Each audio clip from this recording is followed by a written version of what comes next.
Hola, jóvenes, buenos días, bienvenidos a la sesión del 15 de marzo del 2022. El día de hoy estaremos viendo un repaso de lo que corresponde a nuestra segunda unidad, porque el día de mañana tendremos una pequeña evaluación de los conocimientos o aprendizajes que se han obtenido.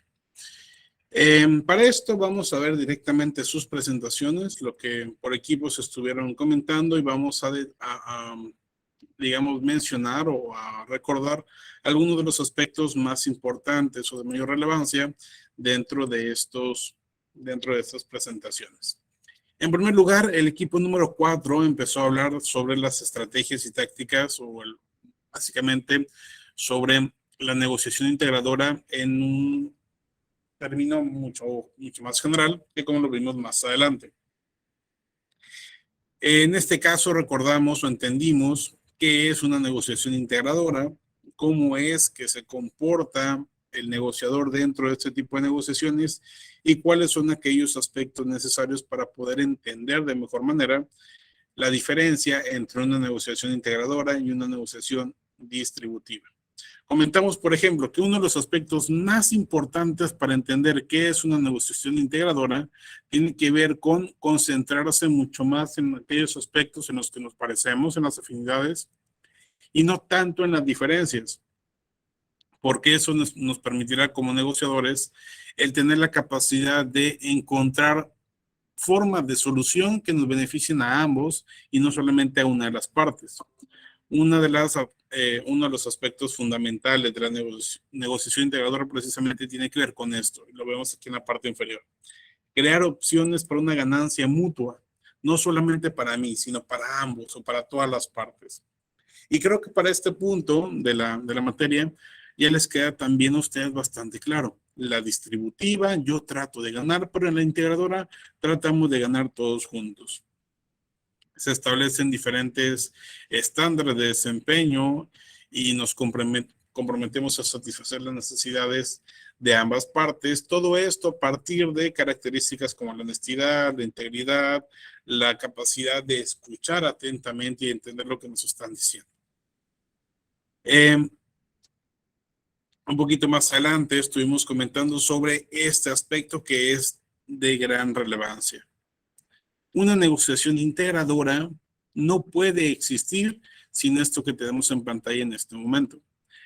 El flujo libre de información. Nosotros como negociadores que nos enfocamos en un término más integrador o más colaborativo, debemos priorizar que exista un flujo libre de información. De manera que cuando estamos negociando, cuando estamos comunicándonos, cuando estamos hablando entre nosotros, se procure enfocar hacia una confianza, pero también partiendo de honestidad. Hablar y mencionar características importantes, nuestras necesidades y nuestros intereses. Porque, ojo, si no los comunicamos, si no se los decimos a la otra parte, pues entonces, ¿cómo van a saber ellos qué es lo que necesito yo? Muy complicado, ¿no? Entonces, un aspecto relevante tiene que ver con eso. Crear un flujo libre de información para que nos conozcamos, para que ambas partes compartamos las opciones que tenemos y tengamos también bien claro cuáles son los intereses, motivaciones de cada quien, pero además los beneficios o las ganancias que busca cada parte. Un punto sumamente importante entonces es que fluya de manera libre esta información. Esto nos va a permitir entonces comprender mejor esas necesidades y objetivos de la otra parte, de manera que los acuerdos integradores puedan facilitarse ya que se intercambia esta información y no necesitamos tratar de encontrar a ver qué le interesa. No estamos en un juego en el que tratamos de adivinar lo que la otra parte está imaginando, no.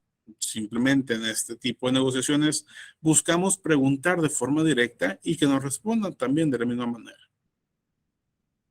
El destacar las afinidades, ya lo mencionábamos al inicio, el buscar soluciones que traten de satisfacer a ambas partes es fundamental. Y en términos generales, entonces, a partir de esta primera parte de la negociación integradora, comprendimos esa diferencia. Ya la habíamos visto desde la primera unidad. Sin embargo, con estos elementos ya reforzamos un poquito más que la negociación integradora, número 1, se enfoca en que todas las partes ganan. Número 2, se enfoca en que las afinidades son más importantes que las diferencias. Número 3, debe haber un flujo libre de información. Y si nosotros combinamos esos aspectos, tendremos probablemente mayor éxito en nuestra negociación que en cualquier negociación distributiva. Más adelante, durante las presentaciones, hablamos sobre esto, los pasos importantes en el proceso de una negociación integradora. Que de hecho, esto lo tratamos de aplicar en un caso. Se acordarán del caso de Juan y Carmen. Y para poder llegar a este, necesitamos contemplar estos 4 elementos. El proceso de negociación integradora. ¿Ok? Aquí lo vemos.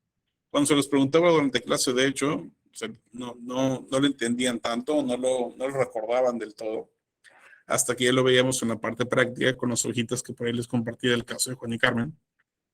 Pero ya lo habíamos visto dentro de la presentación. Son 4 etapas, 4 fases o 4 pasos que contempla este proceso cuando hablamos en su perspectiva de negociación integradora. Y el primero de estos pasos contempla el definir el problema. Identificar y definir cuál es esa situación indeseable o cuál es ese conflicto, cuál es la problemática central que nos lleva a tener que negociar. Eso es un elemento sumamente importante, definir el problema con total claridad. Segundo, comprender el problema, ambas partes, porque puede ser que definamos el problema y una de las partes lo entiende, pero el otro no. Entonces, es nuestra responsabilidad, si es que nosotros sí entendimos con claridad el problema, el explicárselo a la otra parte hasta que lo entienda. Y viceversa, si nosotros somos el que no entendemos, los que no tenemos la comprensión total del problema, es nuestra obligación también preguntar hasta que logremos entender. Esta comprensión del problema nos va a permitir también empezar a sondear y a entender a su vez los intereses y las necesidades de cada parte. De manera que durante el diálogo, durante este proceso de comunicación, se exponga el problema y a partir de eso, entonces, qué intereses, qué necesidades, qué requerimientos, qué deseos, qué busca cada una de las partes. Ya una vez que tengo definido eso, los intereses y las necesidades de cada quien, entonces puedo empezar a generar soluciones para cada uno.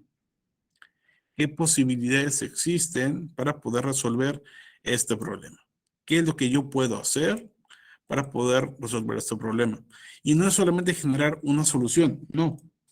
Es aportar tantas ideas como sea posible hasta encontrar la ideal, la óptima. Esa óptima la vamos a definir en la última parte, en la última fase o el último paso.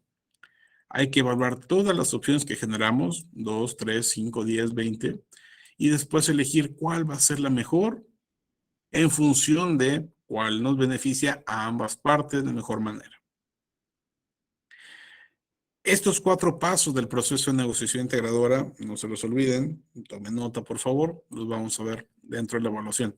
Definir el problema, comprender y llevar necesidades e intereses, generar soluciones y seleccionar una solución. Un poquito más adelante hablábamos sobre esta parte de la declaración y creación de valor con relación a los pasos, pero después nos enfocamos mucho más en cada uno de estos pasos en primera instancia con la identificación y definición del problema. Nos plantea Lewicki dentro de su libro, lo comentaba también el equipo durante esta exposición, que la definición del problema contempla algunas características importantes o algunos puntos esenciales que debemos de considerar. Primero,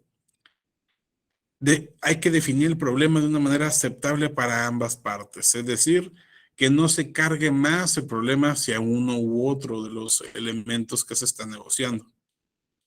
Si estamos negociando, por ejemplo, un sueldo, digamos que estamos tratando de conseguir un aumento de sueldo. Yo no puedo definir el problema del tipo, el problema es que no me alcanza para mis gastos con el sueldo que tengo actualmente, porque eso está totalmente cargado hacia el trabajador, mientras que la empresa o el jefe, el patrón, no participa de ese problema como tal. Entonces, si no vemos esa perspectiva, si solamente lo observamos desde un punto de vista, va a ser complicado que ambos estén de acuerdo. Habría que encontrar un punto intermedio donde ese problema impacta a ambas partes. Por ejemplo, en lugar de hablar del dinero como tal, podríamos hablar de satisfacción. No encuentro satisfacción plena en mi trabajo, lo cual provoca que el desempeño no sea el más eficiente. Allí ya estamos entonces tocando ambas partes. La satisfacción por parte del empleado debido a que no tiene un sueldo que le parezca correcto y cómo impacta también a la empresa o al patrón por esa falta de eficiencia. ¿Ok? De esa manera ya estamos ampliando el panorama y no solamente viendo uno de los lados.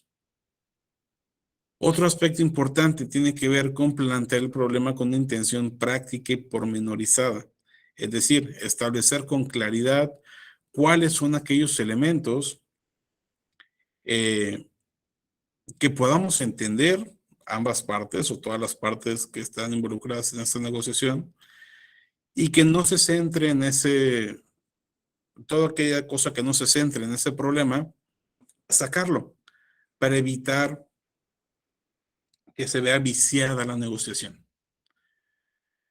Tener un enfoque bien claro, tener claridad respecto a cuáles son aquellos elementos que realmente participan en el problema y cuáles no. Posteriormente, el planteamiento del problema debe establecerse como metas también. Recordarán que veíamos con el caso de Juan y Carmen el árbol de problemas y el árbol de objetivos. Y se acordarán también de cómo ese árbol de problemas, después lo pasamos a árbol de soluciones o árbol de objetivos, simplemente cambiando un par de palabras. Decíamos, no sé, por ejemplo, uno de los elementos que consideramos en ese árbol era Juan no puede concluir su proyecto a tiempo. Eso era un problema. Y el momento de pasar a objetivos, decíamos, Juan puede acabar su proyecto a tiempo. Le quitábamos simplemente la palabra no. Entonces, eso es lo que tratamos de hacer con los problemas. Tratar de convertirlos a metas o a objetivos de manera que sea más sencillo el alcanzar esas metas. En el caso, por ejemplo, que decíamos hace un momento, el ejemplo del trabajador, podremos plantear el problema como no existe satisfacción plena del trabajador y por ende provoca menor eficiencia. Lo podríamos cambiar a existe plena satisfacción por parte del trabajador, lo cual provoca una mayor eficiencia. ¿Me explico? Entonces, básicamente, si lo definimos desde esta forma, será mucho más sencillo plantear qué es lo que se quiere conseguir. Un aspecto importante también, digo, ya hablábamos de la despersonalización del problema, que no se cargue hacia un lado y que no lo tomemos a pecho. Pero uno de los aspectos más importantes para el encontrar problemas tiene que ver con definir el problema, eh, separar, mejor dicho, la definición del problema de la búsqueda de soluciones. En ocasiones queremos plantear como problema algo que es una solución. Recordarán también en ese caso de Juan y Carmen. Alguien decía, no, el problema es que eh, Carmen no está en este momento en el proyecto, o que Carmen se fue, o que Carmen esto, o que Carmen lo otro, pero no, Carmen es una solución al problema. El problema es que el proyecto está detenido. El problema es que el proyecto no puede avanzar. El problema es que el proyecto es el problema como tal. Carmen sería una solución en todo caso. Así como existe la solución Carmen, también existen otras soluciones. Veámoslo así. Pensemos en un problema para la administración pública de un municipio. Por ejemplo, y aquí quiero que participen. Pensemos que en una intersección, en un par de calles, en un cruce de dos calles, mejor dicho, hay muchos accidentes. Una calle va de norte a sur y la otra va de oriente a poniente. Un cruce de calles, imaginemos cualquier cruce, no sé, por ejemplo, el, no sé, cualquier calle que se les ocurra. Uno va por un lado y el otro la cruza en sentido perpendicular. Y el problema, podríamos decir que hay muchos accidentes, ¿ok? Esa existencia de problema en muchas ocasiones no se plantea así. En muchas ocasiones se plantea como en esa intersección hace falta un semáforo. ¿Han escuchado eso? Seguramente sí. Allí hace falta un semáforo. Allí hace falta un semáforo. Allá hace falta un semáforo. Porque hay muchos accidentes. Pero el hace falta un semáforo no es el problema. El problema son los accidentes como tal. El semáforo viene a ser una solución. ¿Ok? Una solución como también podría ser un oficial de tránsito que esté constantemente haciendo que fluya el tráfico. Una solución como puede ser también un letrero de alto claramente establecido. Una solución como podría ser topes que se pongan en la calle para que los autos tengan que reducir su velocidad o reductores de velocidad como tal en esa intersección, etcétera. Entonces, el hecho de yo decir, hace falta un semáforo allí, no es un problema, es una posible solución para el problema que son los accidentes que ocurren con frecuencia. Y esa es la idea de este punto. Hay que identificar cuando estamos planteando soluciones y cuando estamos planteando problemas. Esa es la primera parte, el primer paso. El segundo contempla la identificación de necesidades e intereses. Los intereses, que son las preocupaciones o deseos o temores que tiene cada parte y que deben de decirlo durante la negociación. En algunas ocasiones cuesta trabajo, sí. El simple hecho de decir qué es lo que quieres o necesitas puede llegar a ser complicado, sobre todo por los dilemas de honestidad y de confianza que veíamos en la unidad pasada. Sin embargo, es importante el entender que si no decimos nuestras necesidades o intereses, no las podremos satisfacer. Hay diferentes tipos de intereses, lo veíamos aquí por parte del equipo. Sin embargo, esta parte la vamos a omitir. Los otros aspectos sí son importantes, o bueno, son de mayor relevancia en este caso. Los otros son solamente definiciones. Los intereses, debemos tener claro que no, casi nunca es uno solo. Normalmente hay varios tipos de intereses dentro de la negociación. Los intereses pueden ser aspectos concretos como cantidad de objetos en una negociación, pero también pueden ser aspectos intangibles como valores o características muy arraigadas en la persona con la que estamos negociando. Los intereses pueden cambiar. Si ayer me dijiste que querías una cosa o que necesitabas algo, al día siguiente podría ser algo totalmente distinto. Y los intereses deben exteriorizarse. Eso es un punto sumamente importante. Entonces, una vez que ya definimos un problema y estuvimos exponiendo y escuchando los intereses de cada quien, que repito, se dice fácil, pero en la práctica es difícil, hay que empezar a generar soluciones alternas. Toda la lista de posibles soluciones, ahora sí, hay que empezar a plantearla. Y hay diferentes maneras. Una de ellas es a través del círculo de convenios de Carnevale, el cual contempla distintas posibilidades, distintas estrategias y distintos tipos de posibles soluciones, como los veíamos en este cuadro, y que es un poquito complicado de entender, ¿sí? Pero que por ahí lo mencionaba el equipo bastante bien, con un caso bastante particular de una empresa consultora. En términos generales, hablamos de compromiso, de ayuda recíproca, de modificar la inversión de recursos, de ampliar la inversión, encontrar soluciones paralelas, recortar costos, dar una compensación adicional no específica y jerarquizar los intereses de cada quien o de cada cual. Y estas formas de solución de problemas ayudan muchísimo en muchas situaciones. Decimos, por ejemplo, que el compromiso tal vez no es lo ideal y que algunos otros como el ampliar la inversión casi nunca se puede hacer. Mientras que la ayuda recíproca o el encontrar una solución paralela suelen ser posibilidades mucho más factibles. En este caso, entonces, cualquiera de estas 8 maneras técnicas de negociación integradora se pudieran aplicar.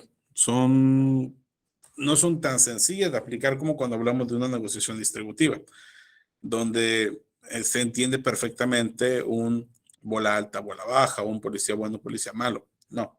En este caso, no habla de hacer un acto o de aparentar cosas, todo lo contrario.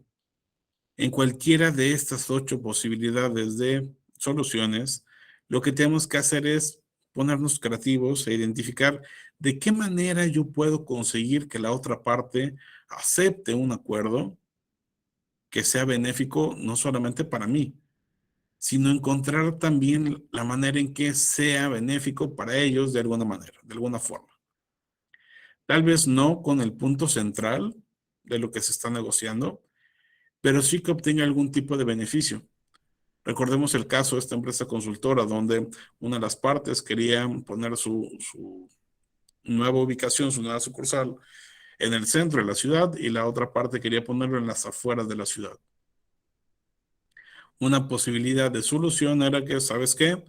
La ponemos en el centro, pero a ti que le querías fuera de la ciudad, pues te doy un cajón de estacionamiento para ti, para que no tengas problemas de ese tipo.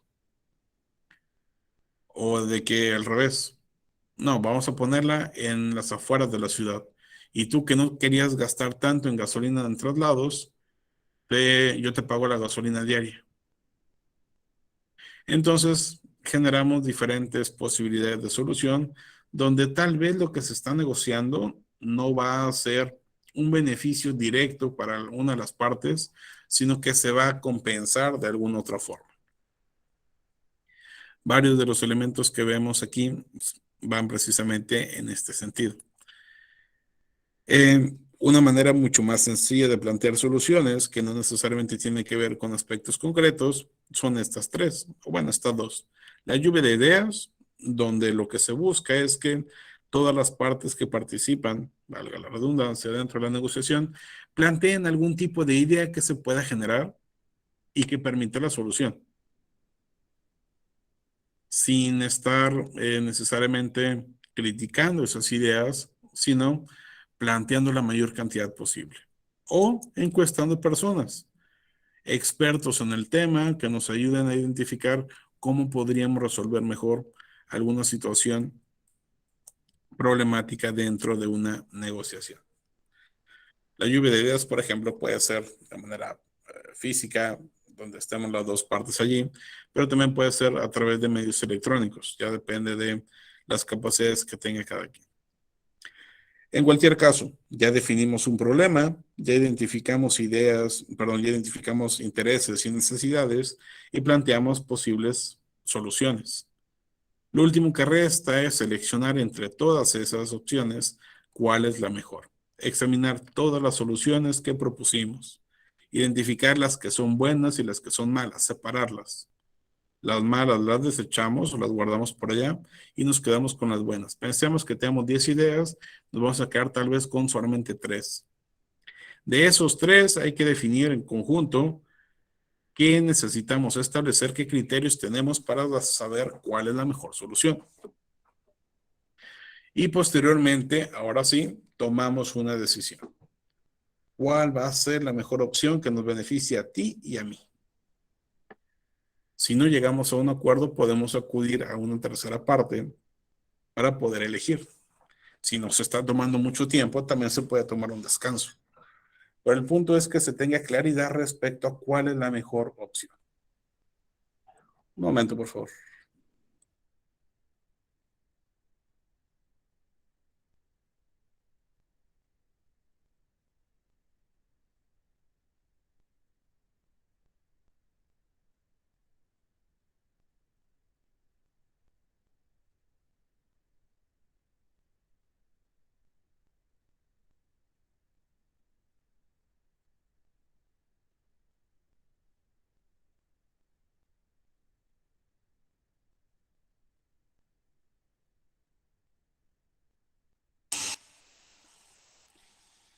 Ahora sí, chicos, seguimos. Entonces, desde esta perspectiva vemos el proceso de negociación integradora ya aplicado con cada uno de estos 4 pasos. Definimos, como lo vimos al principio, definimos el problema, establecemos los intereses de cada parte, planteamos soluciones y elegimos entre esas soluciones. Finalmente veíamos con el último equipo los factores que facilitan una negociación integradora. Nos decía el equipo que son 7 factores principalmente. Quizá de los más relevantes es que tengamos alguna meta en común o esas afinidades de las que se mencionaban al principio, que tengamos algo en común que podamos encontrar. Pero sobre todo, al menos desde mi perspectiva, tiene que ver con la construcción de la confianza, el tener la posibilidad de que la otra parte confíe en mí y de que nosotros confiemos en el otro. Esos son los 2 aspectos más importantes, la meta en común y la confianza. Si tenemos estos 2, prácticamente estamos del otro lado y podemos hacer una negociación integradora. Si nos hace falta la confianza o la meta común, lo más probable es que tengamos que hacer una negociación distributiva. Con la confianza, pues bueno, además vienen otros como la fe en la capacidad propia para poder resolver el problema, la motivación para poder colaborar, el tener la posibilidad de un flujo de información claro y preciso y el entender cómo funciona la negociación integradora, los 4 pasos que veíamos antes. Entonces, si bien existen estos 7 factores que podríamos considerar, como les decía, la confianza es el más importante para mí. De hecho, incluso el propio autor lo menciona de diferentes maneras en estos 5 puntos, por ejemplo, y la meta común sería el otro. Bien, una vez que veíamos esto, pasamos en los últimos días a observar el proceso de negociación. Y esto es lo último que comentamos durante esta unidad. El proceso de negociación contempla 3 etapas: la planificación, el desarrollo y el cierre. Y cada una de estas etapas tiene aspectos concretos que debemos de considerar. En la planificación, el entender perfectamente las necesidades e intereses míos, los propios, los que yo conozco o debería de conocer. Segundo, plantear objetivos claros y concretos, específicos, medibles, cuantificables, con un marco temporal. Establecer presupuestos no solamente de dinero, sino también en tiempo, en cantidad de personas y cualquier tipo de recursos. Establecer también las restricciones o los puntos de resistencia que voy a tener y las mejores alternativas posibles, además de la que estoy negociando. Conocer a la contraparte y el contexto en el cual se negocia es fundamental. Y finalmente agendamos. Pero esto que tenemos en amarillo en este punto es la preparación de la negociación, es lo principal, lo que debemos de considerar al inicio. Si no lo conocemos desde un inicio, va a ser complicado que después se pueda trabajar bien. Como lo hemos repetido muchas veces, la preparación es lo más importante. Si no estás preparado, mejor no negocies. Después de esto, pues bueno, agendamos y sería importante también tener alguna estrategia de agenda o de ambiente. Es decir, el día, la hora y el lugar donde se va a llevar a cabo la negociación. Posteriormente, la segunda etapa es el desarrollo, donde empieza ahora sí la negociación. Nos empezamos a comunicar, existe este flujo de información y en algunas ocasiones nos va a decantar hacia una negociación distributiva o hacia una integradora. O incluso desde el inicio podríamos decir, ¿sabes qué? No se va a hacer la negociación, una evitativa o una acomodativa, cualquiera de los 4 puntos que veíamos el otro día. Al tener entonces una forma más clara después de estar platicando sobre cuál es el rumbo que tomará la negociación, ponemos en práctica estrategias que preparamos con anticipación, así como las técnicas y tácticas que deberíamos de utilizar. Si hablamos de la negociación distributiva, pues podremos aplicar tácticas de presión, tácticas de cierre de acuerdo y demás. Si hablamos de una negociación integradora, podemos aplicar el proceso de negociación, las 4 etapas que veíamos hace un momento, el círculo de Carnevale, lluvia de ideas y demás. Esto con el fin de que se logren concesiones, porque usualmente si estamos negociando es que no estamos de acuerdo uno con la posición del otro, hasta que alguien dé una concesión o ambos lo hagan y entonces se lleguen a acordar los aspectos centrales que pondrán fin a la negociación. Una vez que se llegan a esos acuerdos, hay que formalizarlos a través de un contrato o a través de algún mecanismo donde se establezca con claridad quién va a hacer qué cosa. ¿Quién va a hacer qué cosa? Para que después se ejecute eso. Dijiste que tú ibas a hacer esto, pues entonces se hace. Establecemos mecanismos de control y seguimiento para poder evaluar y si es necesario finalmente se renegocia. Decíamos, punto aquí, punto importante, la renegociación puede llevarse a cabo debido a que no se cumplió con uno de los acuerdos o porque sí se cumplió y estamos muy bien con esta relación y por ende queremos volver a negociar, queremos volver a hacer otro acuerdo. No sé, digamos que originalmente compramos computadoras y todo fue muy bien, entonces a la siguiente vez que yo busque pantallas de televisión, pues tal vez voy a ir con ese mismo proveedor. Volveré a negociar, pero ahora hacia otro término. Y listo. Eso fue lo que vimos en esta unidad. Un poquito más adelante vimos lo del flujo de las negociaciones, pero esto no lo vamos a considerar. Hasta aquí es hasta donde se va a integrar la evaluación del día de mañana. Bien. No sé si alguien tenga alguna duda, alguna pregunta, algo que quiera comentar en este momento.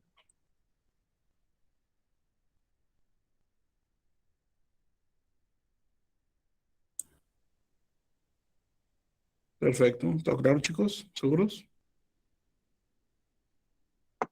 Sí, profe, todo bien. Perfecto. Creo que la mayoría de ustedes se quedó dormido, pero no hay ningún problema. Pueden volver a revisar este video o ver el material que está en Classroom. Las 3 presentaciones de sus compañeros están allí y también la presentación del proceso de negociación se las estaré cargando en un par de minutos más para que también esté disponible si es que le quieren revisitar. Muy bien, será entonces todo por el día de hoy. El día de mañana tenemos su evaluación.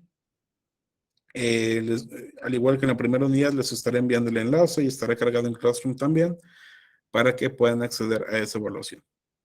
Sería todo por el día de hoy. Muchas gracias por su asistencia. Que tengan un excelente día y nos vemos mañana. Hasta luego. Hasta luego.